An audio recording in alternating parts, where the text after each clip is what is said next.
জন আর কে পর? তুই ঠিক বলছো, কিন্তু তুই তো মাথা ঠান্ডা করে বোঝার চেষ্টা কর। দেখ আমার কাছে এই মুহূর্তে টাকা নাই, আর মা যে কথা বলছে না, সেই কথাটা শোনার পর আসলে আমার বুকটা ফেটে যাচ্ছে, চৌচির হয়ে যাচ্ছে।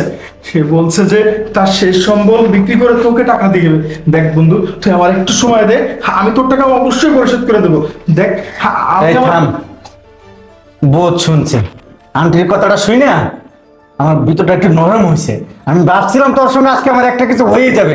1 বছর যাবে তোকে খুঁজতেছি, এই টাকাগুলো দিয়ে বহুত পেরেশানি সহ্য করছি। দেখেন আন্টি, আপনার মুখের দিকে তাকাইয়া আমি ওকে আর কিছুদিন সময় দিলাম। আপনার জমি বিক্রি করতে হবে না, তোকে আমি আরো 6 মাস সময় দিলাম। এই 6 মাসের ভিতরে তুই যদি আমার টাকা না দিস, তখন আমি আন্টির কথাও শুনবো না, বুঝছিস? হ্যাঁ বন্ধু, লাস্ট চান্স দিলাম তোকে।